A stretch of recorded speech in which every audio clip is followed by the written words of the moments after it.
Hello, this is Tobin Adams. Welcome back to the channel. Today's video is a part of a series of videos geared towards first-time home buyers. On a regular basis for a couple years now, I've been hosting these webinars where I teach first-time home buyers a lot of different concepts and terminology and things that they need to know when they go to buy their first home. And so I've decided to convert those into videos. And so today's topic is we're going to be talking about the home buying journey. And what I mean by that is talking to a first-time home buyer, explain the starting steps, where they are, what's the first things that they do, work their way through the process, all the way end up to closing, where they're going to go into title company, close on the home, and become a home buyer. So the first thing, if you are a first-time home buyer and you're considering buying a home for the first time, the first thing that you need to do is actually something that you can do on your own before you go talk to anybody. And you know your finances better than anyone else. So really have a serious conversation, really kind of think it through, work it through. What are you comfortable spending every month for a home? Instead of trying to think of like, oh, what's the most that I can afford, or how much of a home can I afford? Instead of looking at it at the sale price, focus on what your monthly payment is going to be. And there's a resource out there, which I will put a link in the description below. It's the Consumer Financial Protection Bureau Home Loan Toolkit. It's a PDF. It's a little bit over 30 pages. You can download it and print it out. And it's got a series of pages where you kind of work through your finances to get to that sweet spot, that point, that dollar amount that you're comfortable spending every month on a home. So that's the first thing, and that you're going to do by yourself. Then the second thing that you're going to do is you want to have a preliminary conversation with a loan officer like myself. And in this, all this is going to be is a conversation. You won't have to fill out an application yet. You won't have to submit any documents or approve to have your credit checked. You're just going to have a conversation. The loan officer is going to ask you some questions in regards to your income, your assets, your liability, what sort of home that you're looking at, and then they'll crunch the numbers for you and get back to you with, you know, a realistic dollar amount of what you would need for a down payment, what you need for your closing costs, and what your monthly payment is going to be, and thus the purchase price, a realistic either dollar amount or a range of purchase prices for homes. So that way you've got a good estimate of what you're looking at. After you've had this conversation, had a chance to think about it, when you're like, okay, I feel comfortable, I'm done thinking about it, I want to go to the next step, that's when you want to get pre-approved. So you're going to reach out to you're going to reach out to the loan officer, and you're going to have to fill out the URLA, the Uniform Residential Loan Application. It's standardized these days, it's all pretty much online, and you're going to have to submit some documents. One, you're going to have to get permission to get your credit pulled, get a credit check done. And by the way, this is one thing where I differentiate myself from some of the competition. One, I don't charge for it, whereas some banks and some mortgage companies, they do charge for the credit check. And also I do what's called a soft pull versus a hard pull. The soft pull will not affect your credit score. We don't have to do the hard pull until later in the process.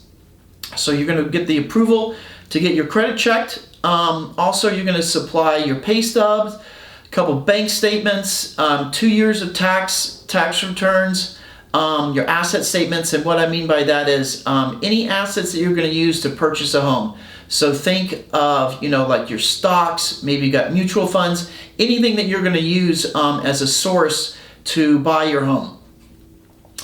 Then after filling out the application, then the loan officer will check your credit. They're going to make sure everything gets input into the system correctly, and then you're going to get a pre-approval letter.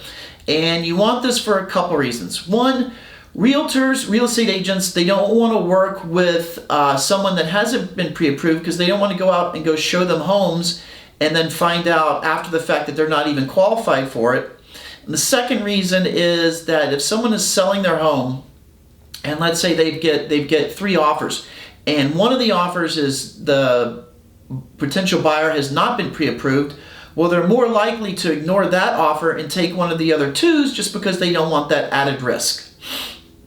So then you get the pre-approval, and then and some of these things that I'm going to talk about are not necessarily you have to do one and then the other. There can be an overlap, but then the next stage is you want to talk to a real estate agent, and it's good to interview more than one, and then make sure that you're the one that you found you're comfortable with. Because it's going to be a process working with this real estate agent. There's going to be a lot of time out, maybe on the weekends driving around shopping for homes. You're going to a lot of emails back and forth, phone calls. So you want to make sure that you're comfortable with this person because you're going to be working with them quite a bit.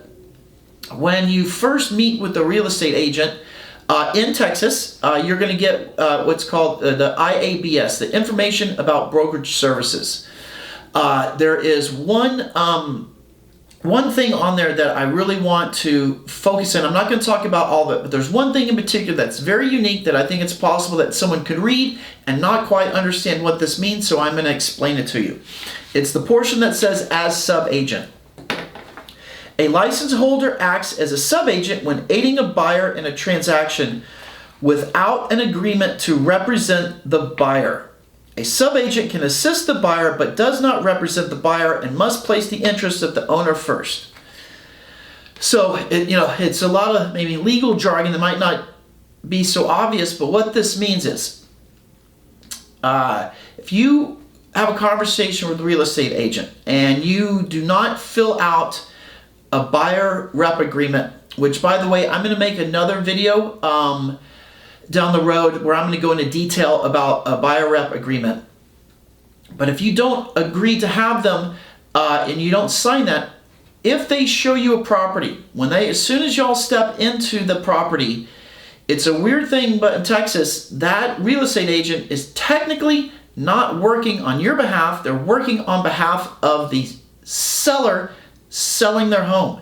And it's weird. But the thing is, let's say after the fact, the selling agent were to call the real estate agent that walked in with the buyer and ask them questions. Technically, that real estate agent whose customer was the potential buyer has to give any information that the seller asked him. And that's why you need to have a buyer rep agreement in place, because with a buyer rep agreement, there's a portion of it that goes into detail about how the real estate agent is your client, or you are the client of the real estate agent, and there's a confidentiality portion of it where they can't disclose anything they learn about you. So in that previous example that I mentioned where the buyer and the real estate agent had not signed that agreement, well, when the seller called that real estate agent, they might have to give information, like let's say the home was for sale for $400,000 and they were going to put in an offer of $390,000, but realistically speaking, the buyers just absolutely loved that property and they were willing to go up to $410,000.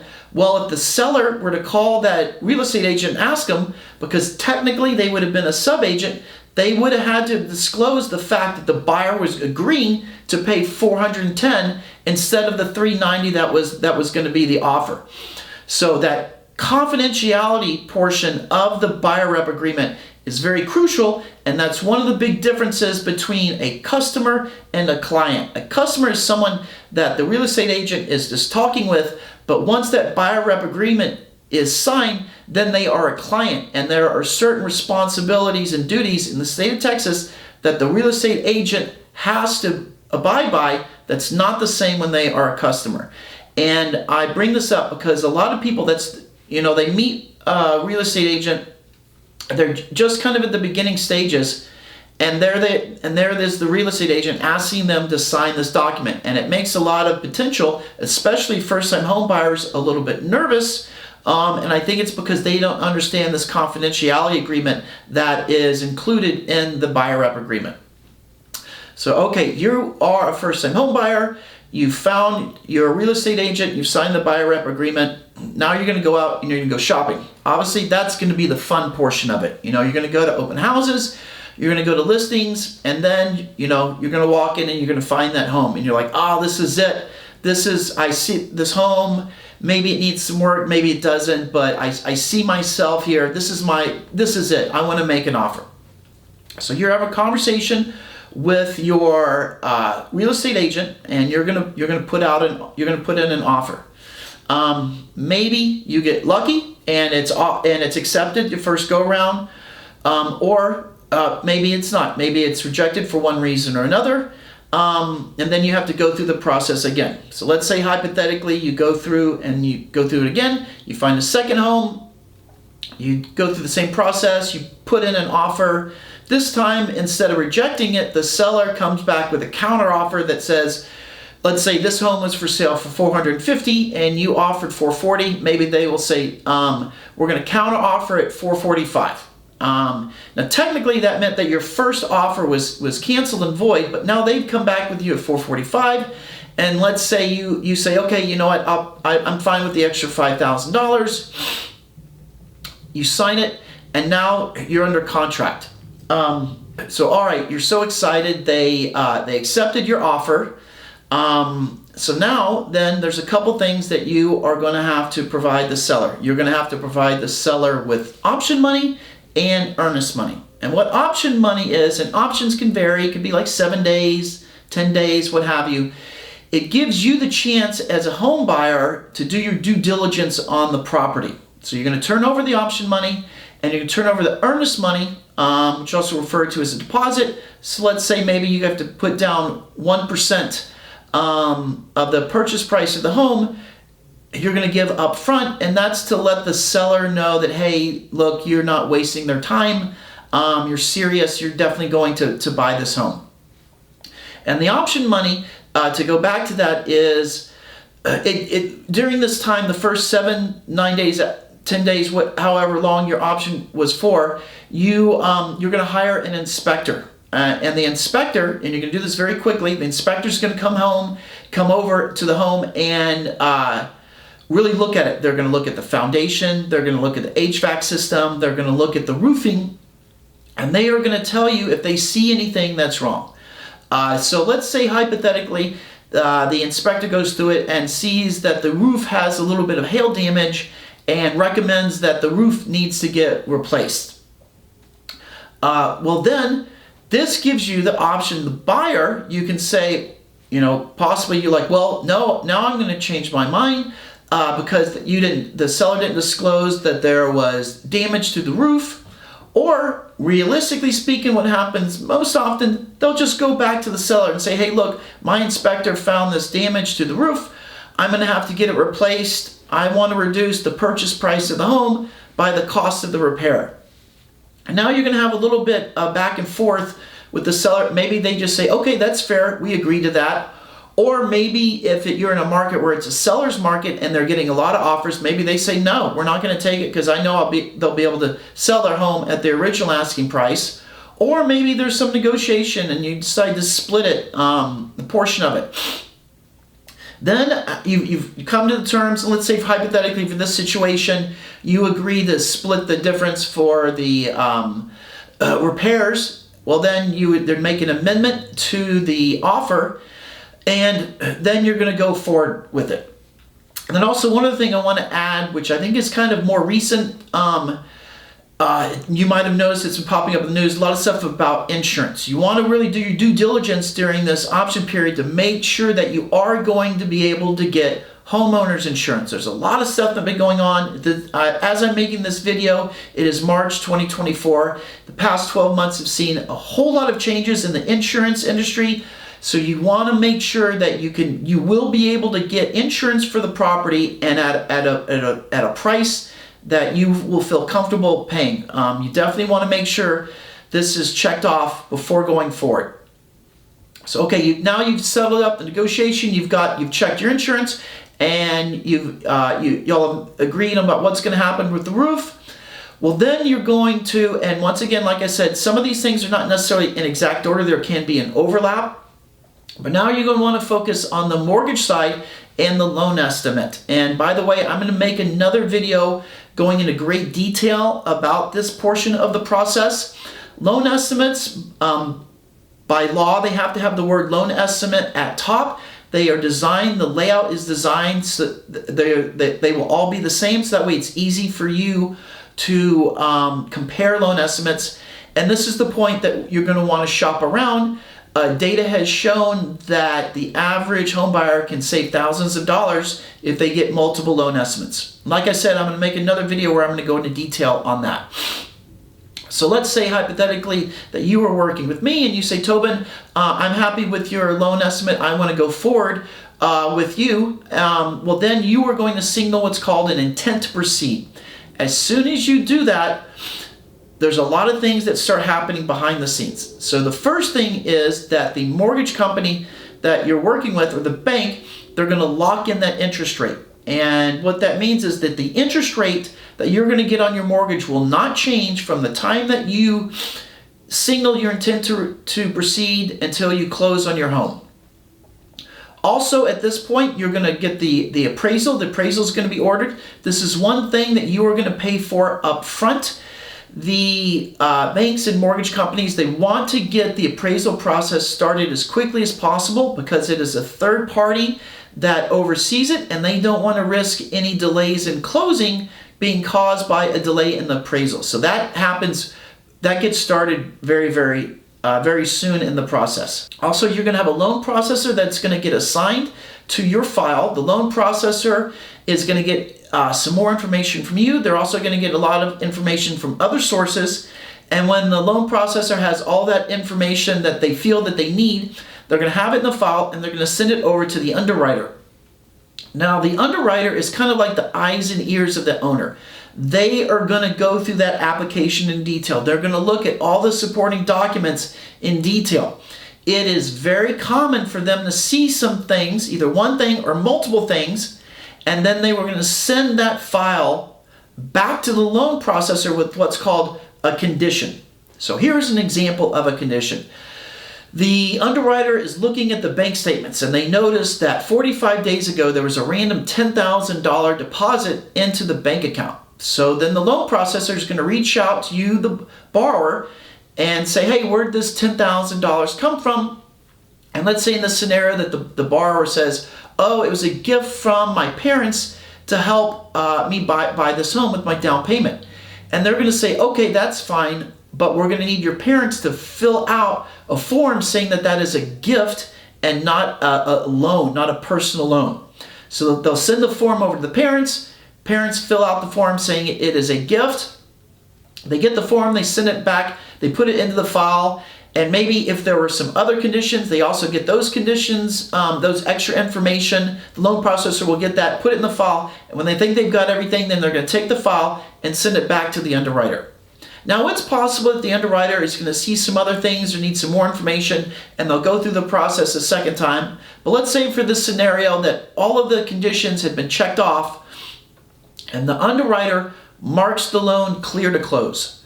When you find out that your loan is clear to close, you need to have a little bit of a celebration. Go out for like a fancy, night out in the town, go have a nice meal, do something to celebrate, because that means the financial stuff has all been taken care of.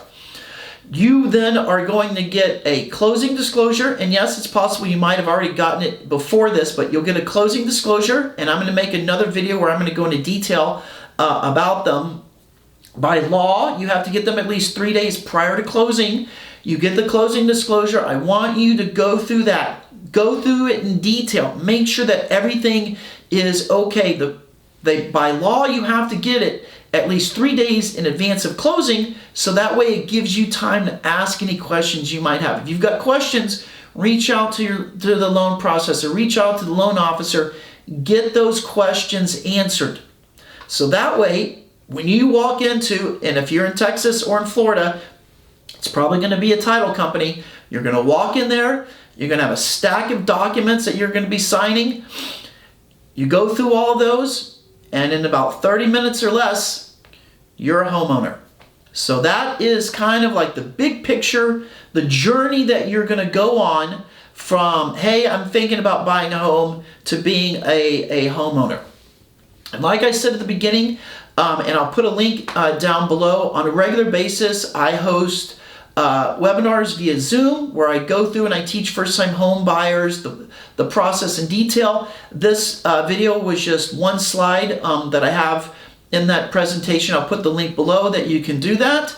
Once again, Tobin Adams. I am a real estate agent in Austin, Texas. Please call or text me if you're looking to buy or sell your home. And if you are elsewhere in the state of Texas or in Florida, please reach out to me for your mortgage. I'd love to work with you. I love my job. My favorite day of my job is always going into closing, and my customers, people who I've got to know over this time period from first introduction all the way to closing, and see them become homeowners. It is a wonderful, lovely day. I wish you the best of luck on your home buying journey, and thank you for watching this video.